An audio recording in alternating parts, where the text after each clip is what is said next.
Brian Miller with Bold City Brewery in Jacksonville, Florida. Hi, I'm Susan Miller with Bold City Brewery. What got me interested in home brewing, my wife and I had just had our first son, and we were at the home patio show, and Ken, who owns Just Brew It, set up a little display showing how you could brew beer at home and whatnot. And so I walked over there and I thought, well, this is kind of cool. And it was something that I could, stay at home and bring my friends over and do that. Went and saw Ken over at Just Brew It, I think, the next day or the day after, bought a kit. And then my brother-in-law, Ryan, who actually does our tours here at the brewery, made a batch. I think it was an extract kit, I think, of like a brown ale. We did those twice, and then we made such a mess in the kitchen that my wife told us we couldn't brew in there anymore. My idea of cleaning and her idea of cleaning is two different things. So we ended up building a all grain kit and moved out into the carport, and then just started doing all grain from there. The first beer we actually did was a wheat beer. It was a really good beer, I remember. People used to come over to the house all the time, and so we just started kegging it and carbonating it and throwing it in there. And I remember, people would come over and drink it and they enjoy it. But I kind of always thought one of two things. Number one, you're at my house, as my guest, you're not going to tell me the beer's horrible. And number two, it's free.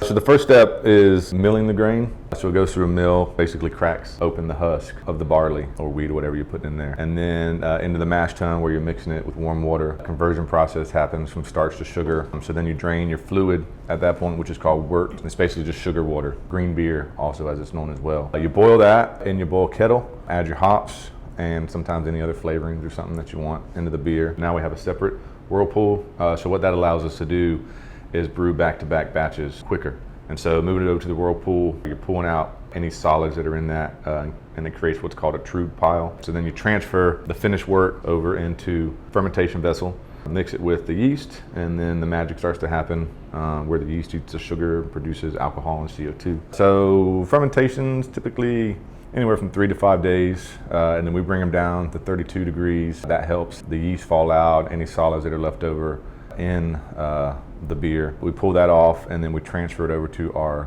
bright tank or conditioning tank, and then we carbonate it there to whatever carbonation level we want for that style or that particular beer. And then we either can it or we put it in kegs. From there, we have a cask canning line.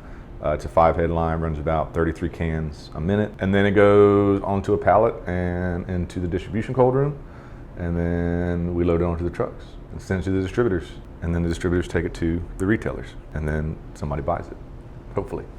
I never thought we'd brew as much beer as we brew now. I thought that 7-barrel system that we bought off the bat was like humongous, you know what I mean? And 7-barrel ferment. Now we got a 120-barrel fermenter, and that looked big when we got it, but now you think, it's not that big anymore. And then we distributed ourselves for the first year, 2 years? Yeah, about the first year. Before we signed with North Florida Sales. That was challenging as well.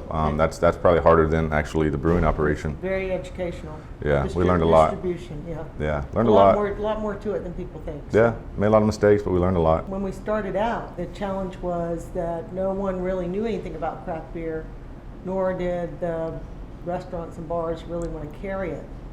So we had to work really hard to get into those places. We kind of made the path, I think. When we started, we really had to convince people. We had to use our friendships and relationships to get into a lot of the restaurants. So it was Bud Light, Miller Light, Coors Light on most places. We were the first craft so you had to go and you had to break that trend. We were the first in Jacksonville, but now it's the opposite. Yeah, you go into restaurants that used to have just 3 taps, and now they'll have 10 or 15. Yeah. First beer brewed here at the brewery was a rye pale ale, and we still do a variation of that in the Archie's Rhino Rye Pale Ale, and that's kind of changed a little bit just based on things we've learned, different hops that have come out and things like that. My favorite beer, I get asked that a lot, and it was funny because I heard an Avett Brothers song. They asked their dad, which brother do you love the most? And his response was, I'd love you the same, but in different ways. And that's kind of how I feel about all of our beers. I love them all the same because they all have a reason that they're here, but for different reasons. The Killer Whale, I might be in a mood to drink that one day, or I might be in the mood for 1901. But they all have a special place, at least in my heart. My favorite's the Killer Whale. Even over the lamppost now? Oh, well, yeah, lamppost is pretty damn good.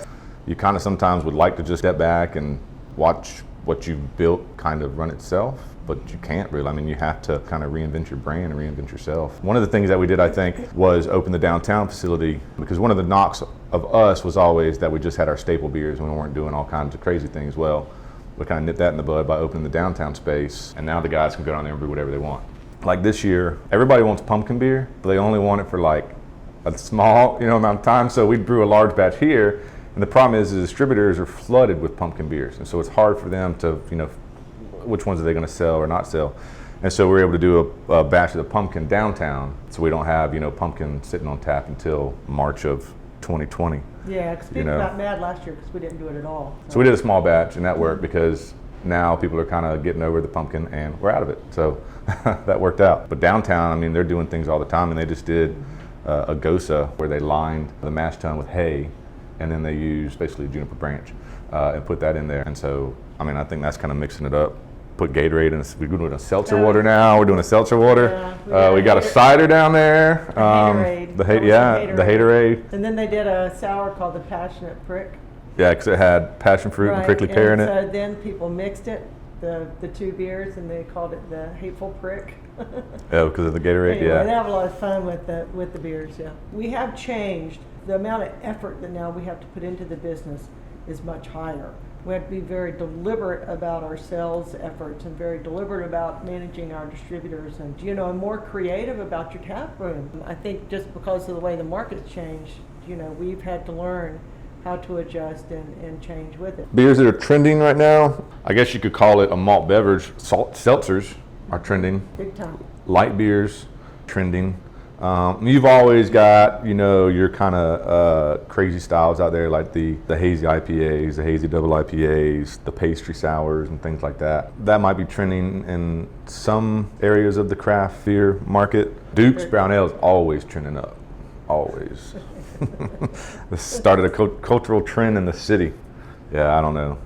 I'm just doing what I like doing, But we did. I'll say it. We did. We didn't know what we were doing. We got started, and we were shocked. The folks that would come here, and actually the success that we had, it was just amazing. And so, we started it.